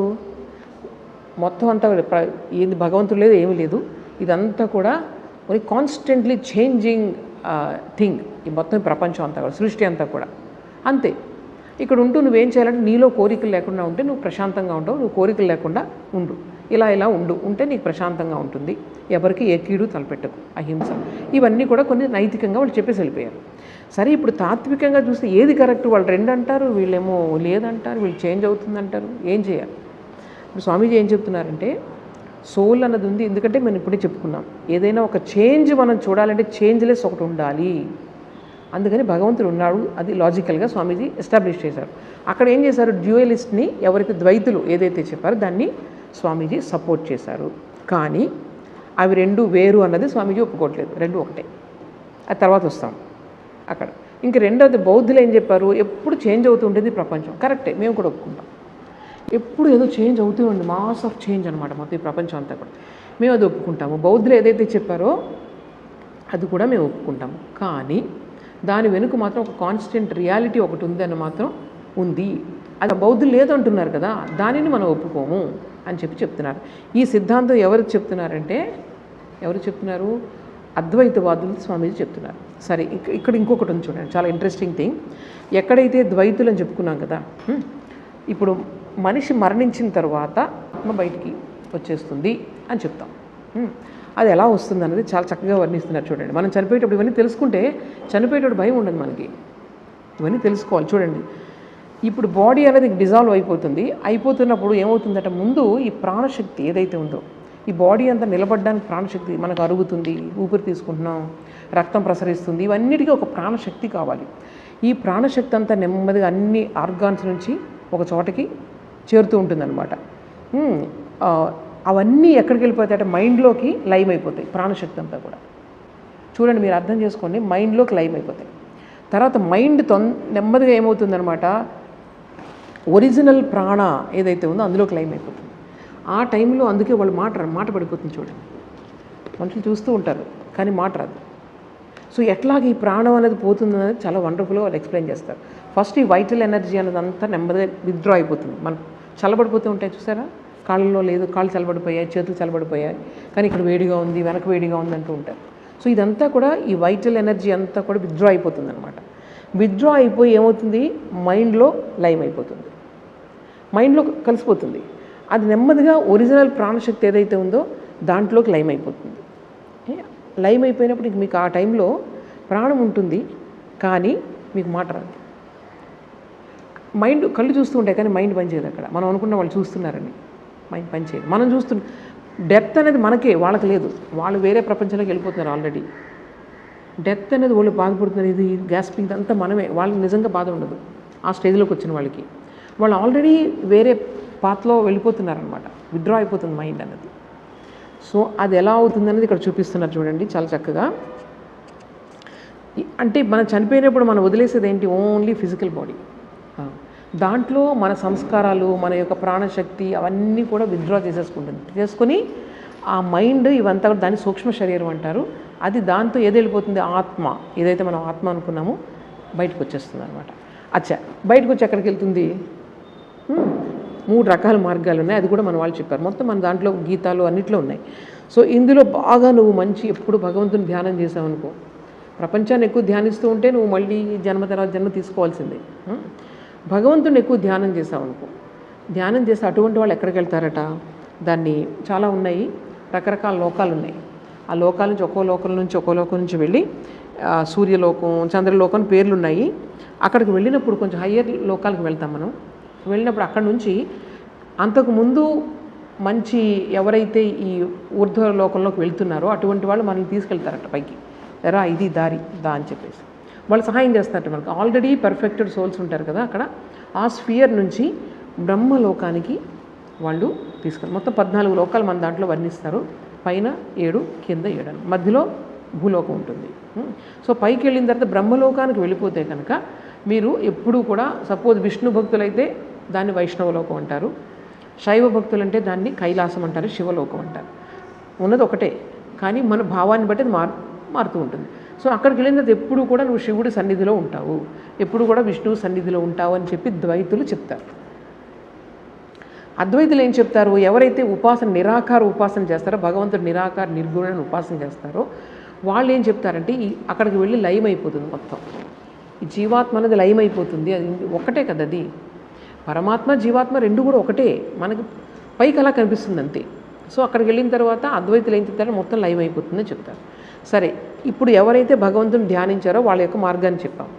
సో కొంతమంది ఏం చేస్తారు, నాకు మంచి మంచి ఇంకా సుఖాలు కావాలి, ఇంకా ఇది కావాలి అది కావాలి అని చెప్పి పూజలు చేస్తూ ఉంటాం. మనం సాధారణంగా అలాగే చేస్తాం, అంతే కదా. వాళ్ళు ఏం చేస్తారు, వాళ్ళు చనిపోతే మంచి మంచి కర్మలు చేస్తారు, ఇంకా నేను సుఖపడాలని చెప్పేసి. వాళ్ళు ఏం చేస్తారట, వాళ్ళు వేరే ప్రయాణం వాళ్ళకి వేరే రకంగా ఉంటుంది. 8వ అధ్యాయంలో గీతలో ఇవన్నీ కూడా వర్ణించి ఉన్నాయి. వాళ్ళు ఏం చేస్తారనమాట, నెమ్మదిగా పితృలోకానికి వెళ్తారు. అక్కడ పితృలోకంలో కొన్నాళ్ళు దేవలోకానికి పితృలోకానికి, దేవలోకం అంటే స్వర్గం అనమాట. కొంచెం ఎక్కువ పుణ్యం చేసిన వాళ్ళు స్వర్గలోకానికి వెళ్తారు. అక్కడ ఏంటంటే అంత ఎంజాయ్మెంటే అనమాట, కష్టం ఉండదు, రోగం ఉండదు, ఏముండదు, ముసలితనం ఉండదు. సో నువ్వు చేసుకున్నటువంటి పుణ్యాన్ని బట్టి అక్కడికి వెళ్ళి అదంతా అనుభవించి, ఆ సుఖాలన్నీ అనుభవించి మళ్ళీ కిందకు వచ్చి జన్మిస్తారు వాళ్ళు. అర్థమైందా? అలాగే ఎవరైతే అలాగే పితృలోకానికి కొంచెం తక్కువ పుణ్యం చేసుకున్నారు, పితృలోకాలు, ఆ పితృలోకం అంటే మన తల్లిదండ్రులు కానీ మన పూర్వీకులందరూ కూడా ఉండే లోకాలు అనమాట అవి. సో అక్కడి నుంచి వచ్చి మళ్ళీ కిందకు వచ్చి జన్మిస్తారు. వీళ్ళ యొక్క బ్యాలెన్స్ అయిపోగానే కిందకి రావాలి, మళ్ళీ జన్మించాల్సిందే. అక్కడ ఓన్లీ ఎంజాయ్ చేయడం అనమాట, భోగభూమి అంటారు దాన్ని. అలాగే కొంతమంది చాలా చెడ్డ పనులు చేస్తారు, మర్డర్స్ చేస్తారు, ఇలాంటివి చేస్తారు కదా. వాళ్ళు ఏమవుతుందంటే చనిపోయి చాలా భయంకరమైనటువంటి లోకాలకి వెళ్తారు. యాక్చువల్గా ఏంటంటే భయంకరమైన లోకాలు ఎక్కడో లేవో, జంతువుల యొక్క శరీరాల్లో జన్మిస్తారు. మళ్ళీ కొన్నాళ్ళు బయట స్పియర్లో ఉండి మళ్ళీ జంతువు లోకాల్లో జన్మిస్తారు. అట్లా సరే, నెమ్మదిగా అంటే పైనుంచి ఆ లోకాల నుంచి మేఘాల నుంచి వర్షాలు వచ్చి చెట్ల మీద వర్షం పడుతుంది కదా, అవి ఒక్కొక్క దాంట్లో ధాన్యాల్లో, సీరియల్స్లో వాటిలో సెటిల్ అవుతాయట. సెటిల్ అయిన తర్వాత ఎవరైతే తన యొక్క భవిష్య జన్మలోకి కావలసినటువంటి పదార్థాన్ని, బాడీని సప్లై చేస్తారో అటువంటి వాళ్ళు దాన్ని తింటారట. ఇదంతా కూడా వెల్ ప్లాన్డ్ అనమాట. సో అటువంటి వాళ్ళు తిని అది వాళ్ళలోకి ప్రవేశించి వాళ్ళ నుంచి జన్మిస్తుందట మళ్ళీ సోల్ అనేది. సో ఈ విధంగా నువ్వు జంతువు బాడీలోకి వెళ్ళొచ్చు, లేకపోతే మనిషి శరీరంలోకి వెళ్ళొచ్చు, మహాత్ముల శరీరంలోకి వెళ్ళొచ్చు. రకరకాలు ఎలా వస్తుంది జన్మ అని చెప్తున్నారు. అర్థమైందా? సో ఇది మనకి ద్వైత సిద్ధాంతంలో ఈ జన్మలు ఎలా వస్తాయి, లోకాలకు ఎలా వెళ్తాము అన్నది చాలా స్పష్టంగా వీళ్ళు వివరించారనమాట. ఇప్పుడు నేను చెప్పేది అద్వైత సిద్ధాంతం ప్రకారం ఏం చెప్తున్నారు, ఒకటే ఉందని చెప్తున్నారు. ఇందులో బాడీ, మ్యాటర్ ఇవన్నీ చెప్తున్నారు, సోల్ 3 రకాలు ఉన్నాయని. వీళ్ళు ఏం చెప్తున్నారు, ఒక్కటే ఉంది. అయితే మనం బాడీని ఎప్పుడైతే చూస్తామో, స్థూలంగా ఉన్నటువంటి పదార్థాన్ని ఎప్పుడైతే చూస్తామో మిగిలిన వాటిని చూడం. అలాగే మైండ్ని ఎప్పుడైతే చూస్తావో మిగిలిన వాటిని చూడవు. అలాగే ఆత్మని ఎప్పుడైతే చూస్తావో మిగిలిన వాటిని చూడవు. ఒకటే ఉన్నది ఒకటే. నువ్వు చూసేదాన్ని బట్టి అది మారుతూ ఉంటుంది. ఇది ఫైనల్ ట్రూత్ అని స్వామీజీ చెప్తున్నారు. దీన్ని మీరు బాగా ఆలోచించండి. ఎగ్జాంపుల్ ఏమిస్తున్నారంటే, ఒక రాత్రి మీరు ఎక్కడికో వెళ్తున్నారు, లైట్ సరిగా లేదు, రోడ్డు మీద ఒక తాడు పడింది, ఇలాగ మెలికలు తిరిగి. వెంటనే మనం ఏమనుకుంటాం, పాము అనుకుంటామా లేదా? సరే, ఆ ఒక్క నిమిషంలో పాము అనుకున్నాం కదా, మళ్ళీ లైట్ వచ్చి వేసే వరకు తప్పుకుని అలా వెళ్ళిపోతాం భయపడి, లేకపోతే లైట్ వేసి చూస్తాం. అది నీకు తెలిసే వరకు, అది తాడు కాదు అని నీకు జ్ఞానం కలిగే వరకు నువ్వేమనుకుంటావు, దాన్ని పామనే అనుకుంటున్నావు. అవునా కదా? సో ఈ ఎగ్జాంపుల్ బట్టి మీరు చూడండి, ఈ ఉన్నదంతా కూడా ఆత్మే అని చెప్తున్నారు స్వామీజీ. అద్వైత సిద్ధాంతం ఏం చెప్తుంది, మొత్తం మీరు చూస్తున్నది, చూడనిది, అన్నిది ఉన్నదంతా కూడా ఒకటే రియాలిటీ అని చెప్తుంది. అయితే నువ్వు ఇప్పుడు ఏం చేస్తున్నావు, దీనిని కేవలం శరీరము, ఈ స్థూల ప్రపంచం అనుకుంటున్నావు. ఎందువల్ల? అజ్ఞానం వల్ల. ఈ జ్ఞానం కలిగితే కదా ఇప్పుడు మనకు లైట్ వస్తే కదా, అక్కడ తాడు ఉంది అనేది ఎప్పుడు తెలుస్తుంది నీకు? లైట్ తీసుకొచ్చి చూసిన తర్వాత నీకు జ్ఞానం కలుగుతుంది. అప్పుడు అది పాము కాదు అని నీకు తెలుస్తుంది. ఇప్పుడు నువ్వేం చేస్తున్నావు, ఇక్కడ జ్ఞానం కలగాలి, జ్ఞానం కలిగే వరకు ఇదంతా కూడా కేవలం నీ శరీరం మాత్రమే అనుకుంటున్నావు. కొంత లోపలికి వెళ్ళినప్పుడు మనం చాలామంది ఏం చేస్తాం, శరీరాన్ని చూడకుండా మైండ్, మనంతా కూడా ఆలోచనలు, మనిషిని చూడగానే వీళ్ళు ఇలాంటి వాళ్ళు, మంచి ఆలోచనలు ఉన్నాయి, చెడు ఆలోచనలు. కొంతమంది కేవలం బాడీనే చూస్తారు, కొంతమంది వాళ్ళ ఆలోచనల్ని, వాళ్ళ మంచితనాన్ని దీన్ని గుర్తిస్తారు. అంటే మనం నెక్స్ట్ లెవెల్కి వెళ్తున్నాం అనమాట. సో నువ్వు మనిషిని కేవలం మైండ్తోనే నువ్వు ఐడెంటిఫై చేసుకుంటున్నప్పుడు నువ్వు శరీరాన్ని చూడవు. అలా ఒకే రియాలిటీని మనము డిఫరెంట్ లెవెల్స్లో చూస్తున్నాము. నువ్వు భగవంతుడిగా నువ్వు ఎప్పుడైతే చూడగలుగుతావో ఈ ప్రపంచం మొత్తాన్ని, నువ్వు బాడీని చూడవు, అసలు మొత్తం అంతా చైతన్యమయంగా చూస్తావు. ఇది హయ్యెస్ట్ రియాలిటీ అని స్వామీజీ చెప్తున్నారు. సో దీని గురించి మీరు బాగా ఆలోచించండి. ఇది ఇంకా అవ్వలేదు, చాలా పెద్ద లెసన్ అనమాట ఇది, లెక్చర్ ఇది. ఆల్మోస్ట్ 28 పేజెస్ ఉంది. సో నేను హాఫ్ చేశాను, ఇంతవరకు ఆపేస్తాను ఇప్పుడు. దీన్ని ఆలోచించండి. నేను ఏం చెప్పాను లాస్ట్లో, ఉన్నది ఒకటే రియాలిటీ, మనం డిఫరెంట్గా చూస్తున్నాం. నువ్వు అది చూసినప్పుడు ఇది చూడలేవు, ఇది చూసినప్పుడు అది చూడలేవు. ఒకవేళ కేవలం ఫిజికల్ వరల్డే నువ్వు చూస్తున్నావు అనుకో, నువ్వు భగవంతుని చూడలేవు. నువ్వు కేవలం భగవంతుడినే చూస్తున్నావు అనుకో, చైతన్యాన్నే చూస్తున్నావు అనుకో, అప్పుడు ఈ బయట ప్రపంచాన్ని నువ్వు గుర్తించలేవు. సమాధిలో అదే కలుగుతుంది. సమాధిలో కేవలం చైతన్యాన్ని చూస్తారు. అందుకే వాళ్ళకి ఏమి అసలు ప్రపంచం అంతా కూడా వాళ్ళకి లయమైపోతుంది అన్నమాట. ఆ స్టేజ్లో ఉన్న వాళ్ళకి ఈ ప్రపంచం అంతా కూడా చైతన్యమయంగా కనిపిస్తుంది. దీనికి ఒక ఎగ్జాంపుల్ చెప్తున్నాను. టావ్ ఆఫ్ ఫిజిక్స్ అని ఫ్రిడ్జ్ ఆఫ్ క్యాప్రా అని ఒక ఆయన సైంటిస్ట్. ఆయన ఎప్పుడు కూడా ఈ ప్రపంచాన్ని ఫిజిక్స్ ఎనర్జీ లెవెల్లో ఆలోచిస్తూ ఉండేవారు అనమాట. అంతా కూడా ఎనర్జీ. ఈ టేబుల్ ఉంది, ఇది కూడా ఎనర్జీ ఫామ్లోనే ఉంది. అలా నేను ఎప్పుడు ఆలోచిస్తుంటే ఒకరోజు ఆయన సముద్రం ఒడ్డున కూర్చుంటే సడన్గా ఆయనకి ఒక రియలైజేషన్ కలిగింది. అదేంటి తెలుసా? సముద్రం అంతా అదృశ్యం అయిపోయింది, చుట్టుపక్కల అన్నీ ఉన్నాయి, బిల్డింగ్స్ అన్నీ అదృశ్యం అయిపోయాయి. కేవలం ఎనర్జీ అనమాట. ఎనర్జీ చాలా స్పీడ్గా మూవ్ అవుతుంది. కేవలం ఎనర్జీ చూస్తున్నారు ఆయన. చూడండి, అంటే సైంటిస్ట్ ఎప్పుడు కూడా ఆయన ఎనర్జీ ఫామ్లో ఆలోచిస్తున్నారు ఈ ప్రపంచాన్ని, కాబట్టి ఆయన ఎనర్జీనే చూస్తున్నారు. సో ఈ విధంగా మనము ఏ లెవెల్లో మనం చూస్తామో మన యొక్క ఎవల్యూషన్ బట్టి ఈ ప్రపంచాన్ని మనం గుర్తిస్తాము అని చెప్తున్నారు. ఈ పాయింట్ మీరు బాగా ఆలోచించండి. మీకు ఏమైనా డౌట్స్ వస్తే నెక్స్ట్ క్లాస్లో అడగచ్చు. ఈ రోజుతో నేను ఇక్కడికి ఆపుతున్నాను. మీకు ఇంకా ఏమన్నా ఇందులో మనం చెప్పుకున్న దాంట్లో ఏమైనా డౌట్స్ ఉంటే అడగండి. ఇప్పుడు నేను చెప్పిన ప్రాణ అంటే ఏంటి? ఇప్పుడు ఈ మొత్తం ప్రపంచం అంతా కూడా రెండు పదార్థాలతో ఏర్పడింది. వాటి యొక్క పెర్మ్యుటేషన్స్ అండ్ కాంబినేషన్ వల్ల ఏర్పడింది అని చెప్పారు స్వామీజీ. స్వామీజీ కాదు, సాంఖ్య ఫిలాసఫీలో ఉంది ఇది. అక్కడ వాటి రెండింటికి పేరేం పెట్టారంటే ఆకాశ అండ్ ప్రాణ. ఆకాశ అంటే all the whole of matter, ప్రాణ అంటే ద హోల్ ఆఫ్ ఫోర్స్ అనమాట. ఎప్పుడైతే ఈ ప్రపంచం అంతా లైవ్ అయిపోతుందంటే ఈ మొత్తం మీరు ఏది తీసుకున్నా సరే ఈ ప్రపంచంలో ఈ రెండు వాటిల్లోకి మీరు మొత్తం లైవ్ చేసేయచ్చు. సో ఇక్కడ చూడండి, ఆకాశ అన్నది మ్యాటరు, దీనేమో ఎనర్జీ అన్నది ఫోర్స్ అనండి. ఫోర్స్ అన్నది కరెక్ట్ పదం, అది ఎనర్జీ మళ్ళీ కొంచెం ఇంకా తక్కువ. ఇప్పుడు ఏమవుతుంది తెలుసా, ఇదంతా కూడా ఆకాశ అన్నది కూడా నెమ్మదిగా ప్రాణాల్లోనికి లైవ్ అయిపోతుంది. అది కేవలం ఇంకేమవుతుంది అనమాట, ఇంటెన్స్ ప్రాణ ఎనర్జీ. ప్రాణ అంటే ఇప్పుడు మనకి ఈ ప్రాణశక్తి అది కాదు, ఇది only one part of that ప్రాణ. మనం ప్రాణశక్తి అంటున్నాం కదా, కానీ ఒరిజినల్ ప్రాణ ఏదైతే ఉందో the whole of force all together అనమాట. మీకు జీవశక్తి, అయస్కాంత శక్తి, విద్యుత్ శక్తి, గురుత్వాకర్షణ శక్తి, అన్ని రకాల శక్తులు ఈ ప్రపంచాన్ని ఈ ఆకారం తేవడానికి ఏ శక్తి అయితే అవసరమో, ఈ ప్రపంచం ఈ విధంగా పనిచేయడానికి ఏ శక్తి అవసరమో అదంతా కలిపి అనమాట. సో ఈ ఆకాశం అనేది కూడా మీకు అందులో ఫోర్స్లోకి లైవ్ అయిపోతుంది. అదంతా ఇంటెన్స్ ప్రాణశక్తి అన్నది మీకు మళ్ళీ ఒక డార్మెంట్ స్టేట్లోకి వెళ్ళిపోతుంది లైవ్ అయినప్పుడు. దానిలోంచి మళ్ళీ నెక్స్ట్ ప్రపంచం రావడానికి, క్రియేషన్ రావడానికి అందులో స్పందన కలుగుతుంది. ఇప్పుడు ఎవరికైతే ఈ సమాధి కలిగిందో ఇవన్నీ కూడా వాళ్ళు చాలా స్పష్టంగా చూడగలుగుతారు అనమాట.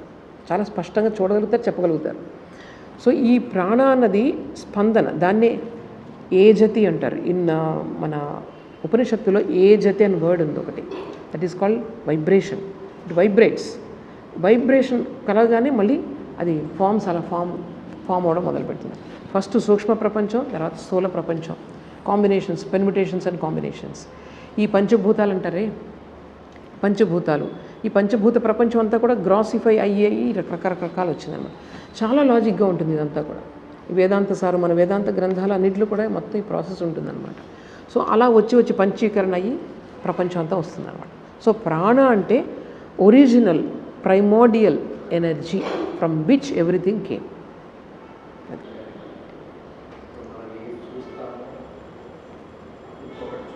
యాక్చువల్గా మనం చూసే అంటే మీరు దాని కూడా మనం ఒక వస్తువు చూసినా కానీ దాని ధ్యాస లేకపోతే అది రికార్డ్ అవ్వదు యాక్చువల్గా. అవును. అట్లాంటప్పుడు మనము అంటే యాక్చువల్గా ఏమనుకునేది ఆ ధ్యాసే మనం. ఇప్పుడు మీరు అడిగిన ప్రశ్న ఏంటంటే, ఒకటే చూస్తాం కదా మనం ఎప్పుడు. ఒకటే చూస్తున్నప్పుడు ఒక్కొక్కసారి మన మైండ్లో అది రికార్డ్ అవ్వదు కదా. అవ్వట్లేదు, ఒక్కొక్కసారి అవ్వట్లేదు, ఒక్కొక్కసారి అవుతుంది. అది మైండ్ అటెన్షన్ బట్టి అవుతుంది. కానీ మీరు ఇంకా ఫిజికల్ లెవెల్లోనే ఉన్నారు. మన అబ్సెంట్ మైండెడ్నెస్ అనేది something different. That is beyond mind వెళ్ళడం అనేది సంథింగ్ డిఫరెంట్. అక్కడ మీరు చైతన్యాన్ని ఎప్పుడు చూస్తారు? మనసును అధిగమించినప్పుడే చైతన్యాన్ని చూడగలుగుతారు. మైండ్లో మీరు థాట్స్ ఎంతసేపు ఉన్నంతసేపు మీరు you are on the physical plane only. Physical అంటే మైండ్ కూడా ఒక విధంగా ఫిజికలే, కానీ అది సటిల్ ప్లేన్. ఒకటి గ్రాస్, రెండవది సటిల్. ఇంద్రియాలు ఏవైతే గ్రహిస్తున్నాయో అదంతా కూడా గ్రాస్ ప్లేన్, కానీ అది కూడా భౌతికమైనది. కరెక్ట్, మీరు చెప్పేది ధ్యాస అంటే అదే అవేర్నెస్ అనమాట. మీరు కరెక్ట్ పాయింట్కి వచ్చారు. అదే భగవంతుడు అంటే. మీరు అక్కడ ఏం చేస్తున్నారనమాట, అక్కడ ధ్యాస అనేది ఏదైతే ఉందో అది మైండ్ అండ్ బాడీని ఇన్స్ట్రుమెంట్గా చేసుకుని అది వర్క్ చేస్తుంది. కానీ ప్రైమరీగా మీ ట్రూత్ అన్నది అదే. Awareness is the truth. ఆ ధ్యాస అన్నది ట్రూత్. అంటే ధ్యాస అంటే అటెన్షన్ కాదు ఇక్కడ నేను చెప్పేది. అటెన్షన్ అండ్ నాన్ అటెన్షన్ అనేది మళ్ళీ అది వెరీ లోయర్ థింగ్. అక్కడ ధ్యాస అన్నది దేని సమక్షంలో మొత్తం ఈ అంతా జరుగుతుంది, మీ మైండ్ యాక్టివిటీస్, మీ even attention and non attention అనేది కూడా దాని సమక్షంలో జరుగుతుంది. ఆ అవేర్నెస్ అనేది లేకపోతే ఏదీ లేదు, మీరు దేన్ని గ్రహించలేరు. సో అవేర్నెస్ అంటే ఏంటనమాట, ఆ ఆత్మశక్తి ఈ బాడీ ద్వారా మైండ్ ద్వారా పనిచేసేదే అవేర్నెస్. సో ఆ ఆత్మ అన్నది ఈ రెండింటినీ ఉపయోగించుకొని ఈ ప్రపంచంలో పనిచేస్తుంది. దాన్ని జీవాత్మ అంటారు. ఇది జీవి అనమాట, ఇవి రెండు కూడా. సో అందులో అవేర్నెస్ అని ఈజ్ ద ప్రైమరీ. ఇప్పుడు మీరు నన్ను చూస్తున్నారు కదా, మీరు చూస్తున్నారు, మీరు మీ బాడీని కూడా చూస్తున్నారు, మీరు అక్కడ కూర్చున్నారని కూడా మీరు you are aware of that. So awareness is primary అనమాట. అవేర్నెస్ లేకపోతే ఏదీ లేదు అసలు. ఏది లేకపోతే ఏదీ లేదు అనేది మనం ఆలోచించుకుంటూ పోతే అవేర్నెస్ లేకపోతే ఏదీ లేదు. మీరు పడుకొని ఉన్నారు, ప్రపంచం అంతా ఉంది, అవేర్నెస్ లేదు, there is no world for you. అదనమాట, అదే మనం గ్రహించాల్సింది.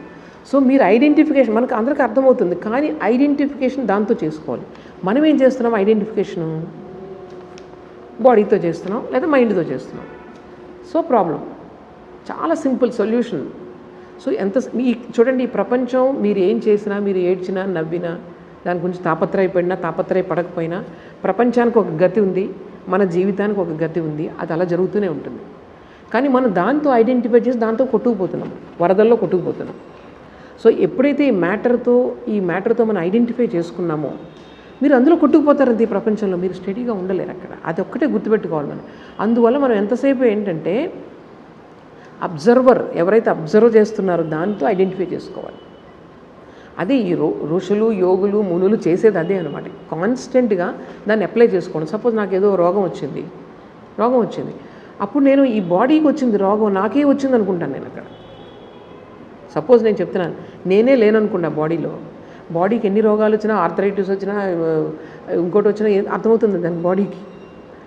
సో ఇది ఉంది కాబట్టి మీకు అక్కడ రోగం అనేది యు ఆర్ ఫీలింగ్ ఇట్. మనం ఏం చేస్తున్నామంటే మ్యాక్సిమం ఐడెంటిఫికేషన్ బాడీతో. కాబట్టి ఇంకొకటి చెప్తున్నాను, డిసీజ్ ఇంటెన్సిటీ. ఇప్పుడు సైంటిఫిక్ మన వైద్య శాస్త్రం కూడా చెప్తుంది, అక్కడ disease intensity, the feeling of pain మనిషికి మారుతుంది. సో అది దేనివల్ల మారుతుంది? మీ ఐడెంటిఫికేషన్ విత్ ద బాడీని బట్టి మారుతుంది. చాలామంది చాలా బాడీ కాన్షియస్ ఉంటే వాళ్ళకి పెయిన్ ఎక్కువ ఉంటుంది. బాడీ కాన్షియస్ తక్కువ ఉంటే పోతే పోయిందని వాళ్ళు తిరుగుతూనే ఉంటారు.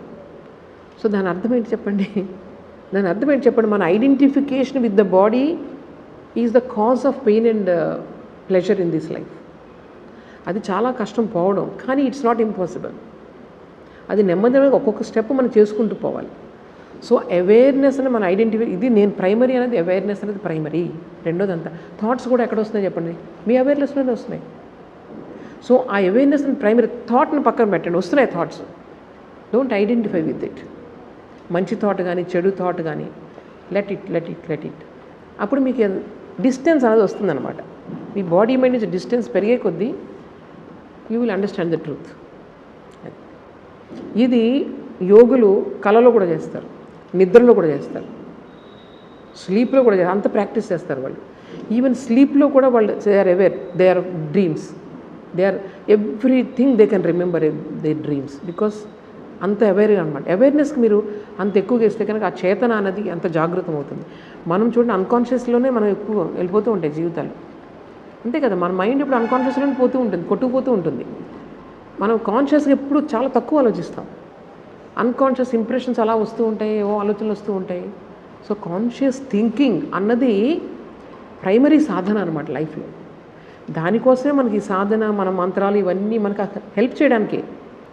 అది లేకుండా మీరు చేయగలిగితే మంచిదే, చేసుకోవచ్చు, ప్రాబ్లం. సో చాలా మంచి ప్రశ్న.